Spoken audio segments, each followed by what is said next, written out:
In the highlands of northern Ethiopia, among windswept hills and forgotten stones, lie the silent ruins of an empire few remember, yet once rivaled Rome itself. Massive stone obelisks, some standing, others toppled, still pierce the sky like ancient exclamation points. Carved in silence, they mark the resting place of kings who once ruled a world-spanning domain. But the cities are gone.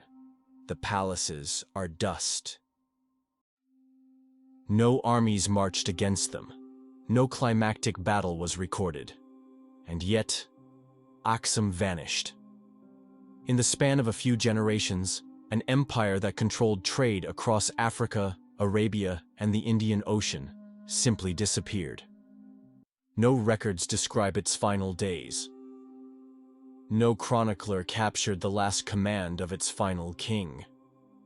What happened to the mighty kingdom of Aksum, and how could it vanish almost overnight? Historians and archaeologists have spent decades trying to answer that question.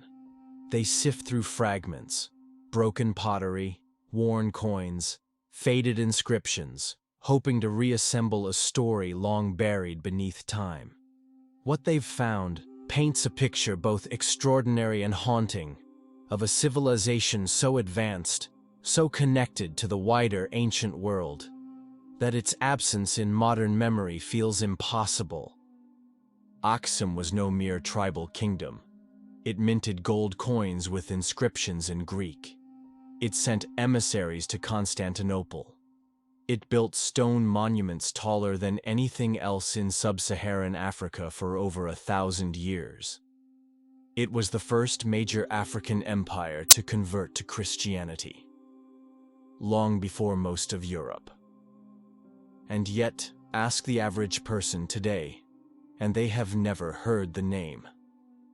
How is it possible that something so vast, so powerful, so literate, could disappear almost without a trace? To find the answer, we must go back, far back. Long before the fall, before the silence, before the legends. Back to a time when the Red Sea was the beating heart of world commerce and Africa stood at the crossroads of empire. This is the story of Aksum, of its rise, its glory, and its quiet collapse. But before Aksum rose, there were roots, deep, ancient, and little understood. The story begins not in a city, but in a landscape. The Ethiopian highlands, where fertile plateaus meet soaring peaks. Here, in a region shaped by volcanic soil and seasonal rains, early cultures thrived as far back as the second millennium before the Common Era. These were agrarian peoples, herding cattle, farming teff and barley, and trading obsidian and incense with neighbors near and far. Among these communities, a culture known as Demt emerged, centered around irrigation, terraced farming, and early stone architecture. Though little survives of Demt, its legacy set the foundation for what would follow. Some scholars argue that Demt was the seed of Aksum, while others see it as a parallel thread.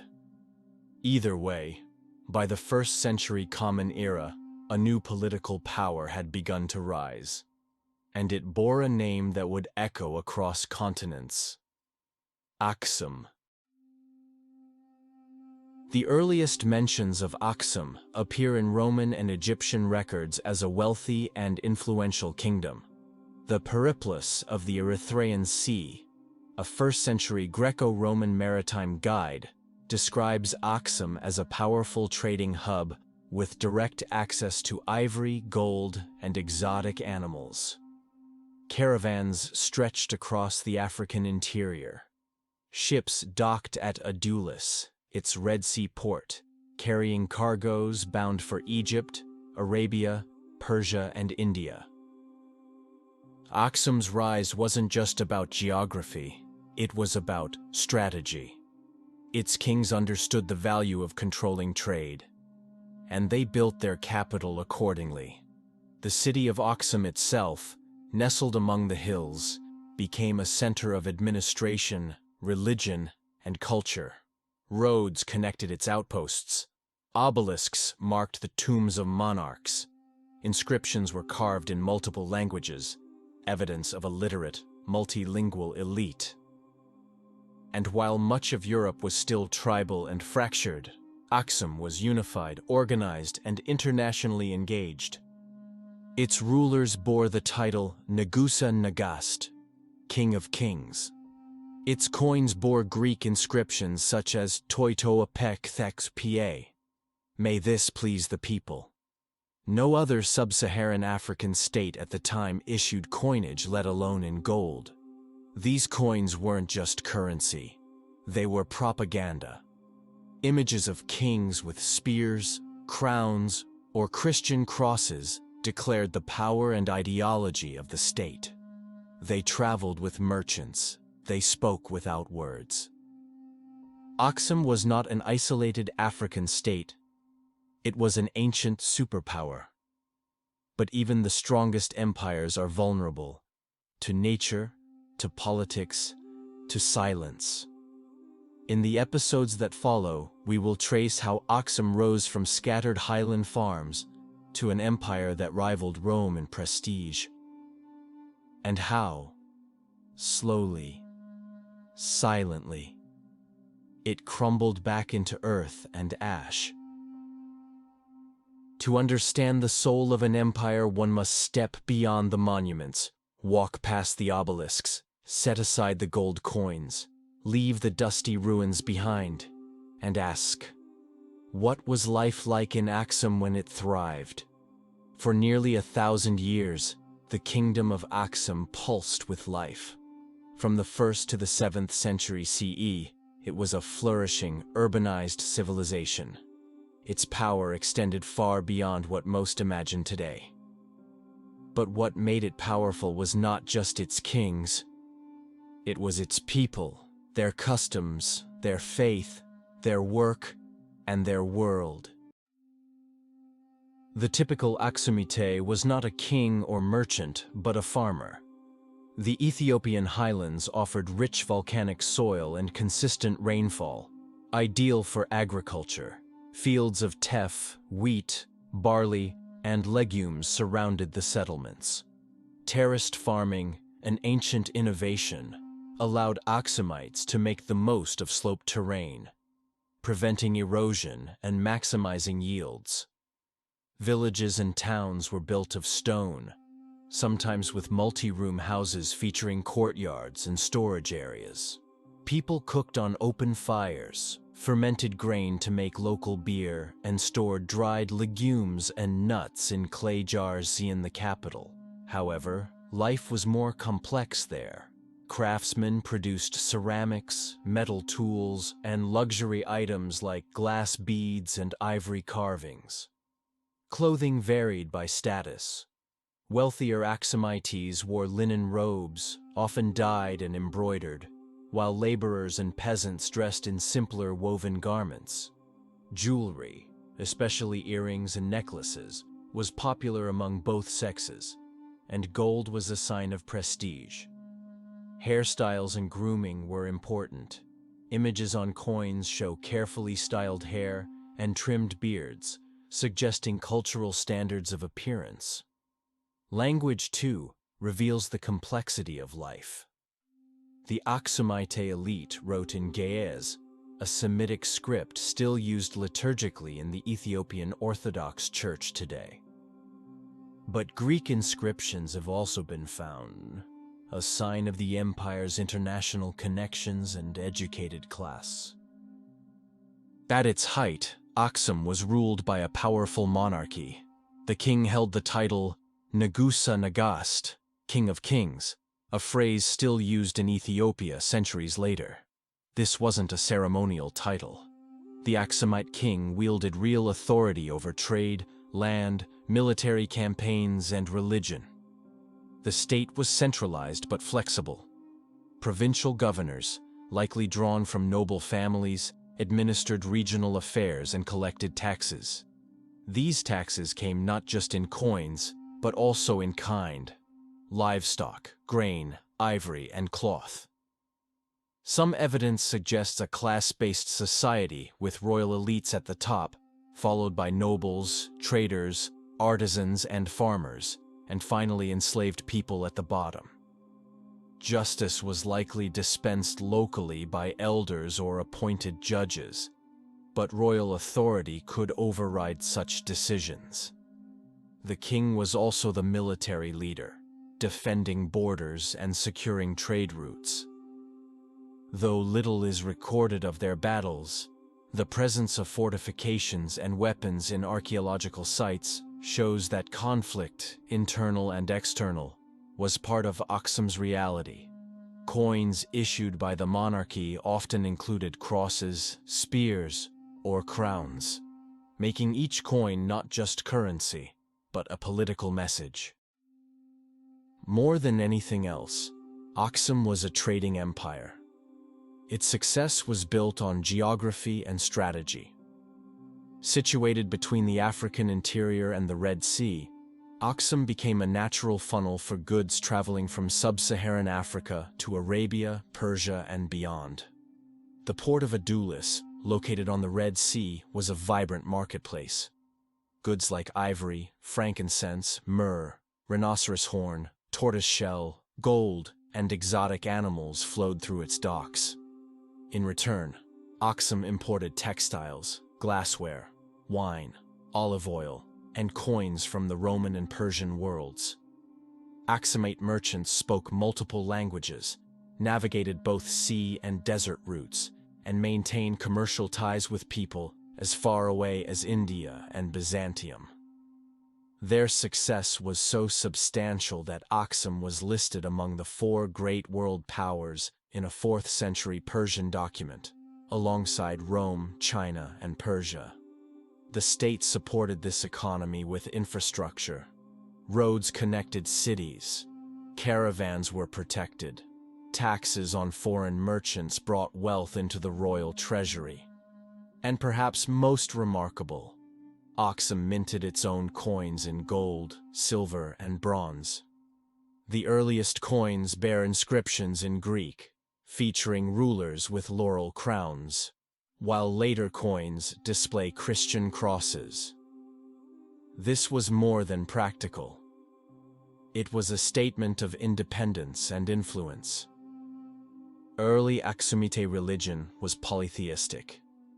The people worshipped deities such as Astar, Beher, Marim, and Meder, gods of war, fertility, sea, and land. Animal sacrifices, offerings, and public rituals were common.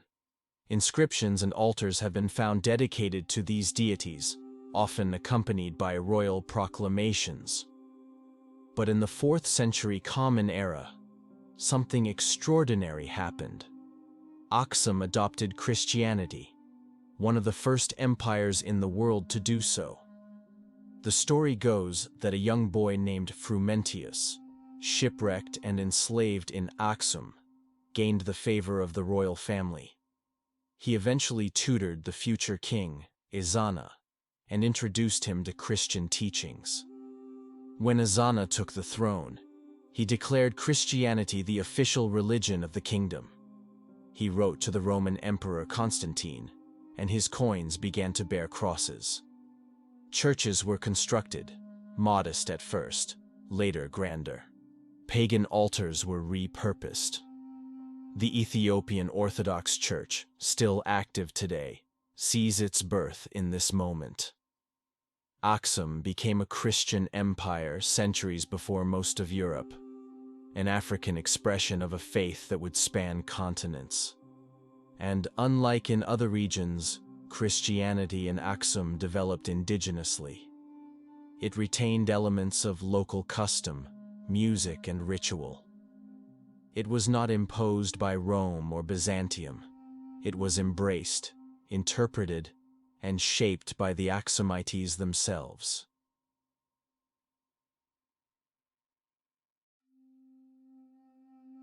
Aksum's architecture was unlike anything else in Africa, or the world. The most famous are the obelisk-shaped stelae, tall carved stone monuments marking the graves of royalty. The tallest, now collapsed, once stood over 33 meters high.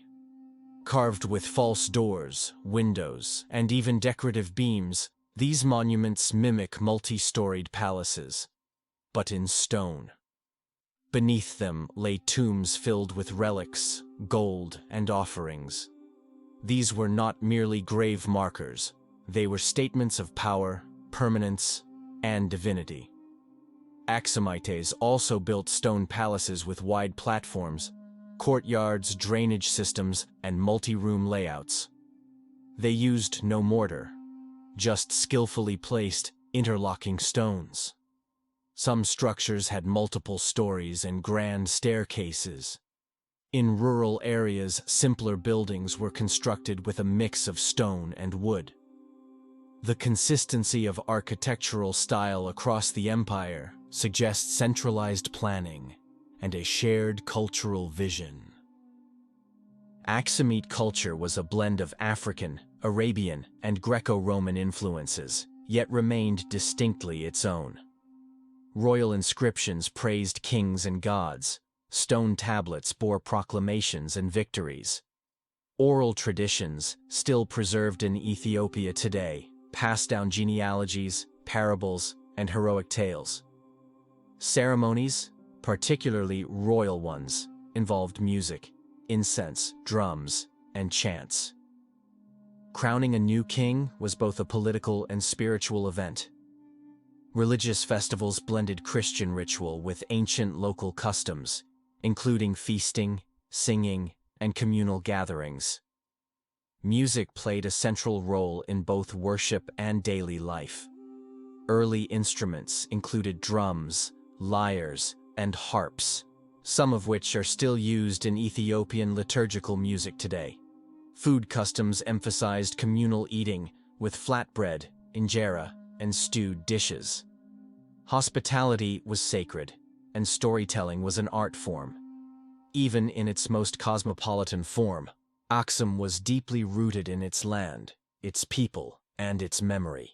This was Aksum in its prime, a kingdom that farmed and traded, that built and wrote, that worshipped and ruled.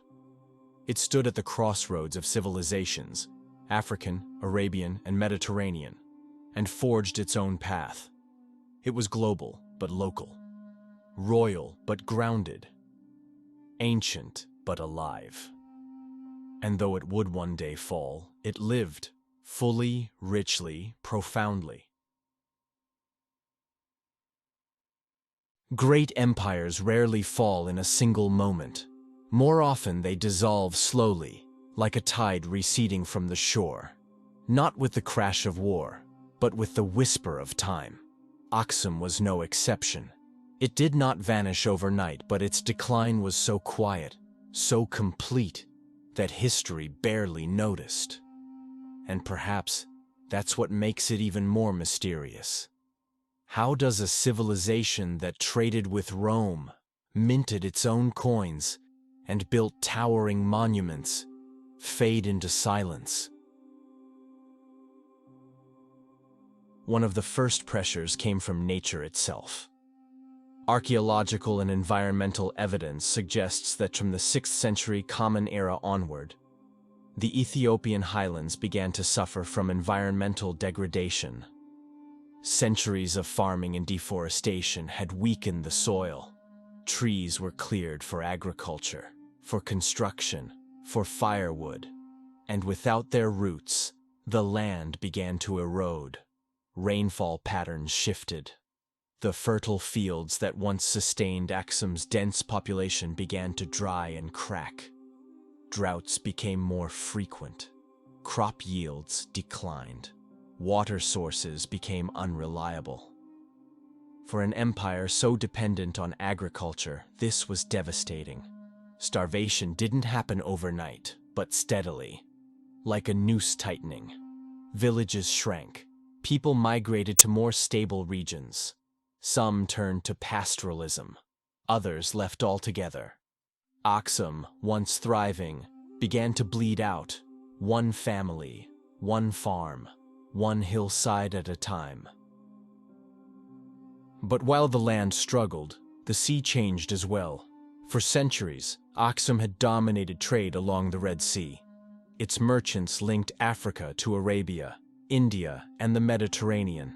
Spices, ivory, gold, and incense flowed through its port at Adulis.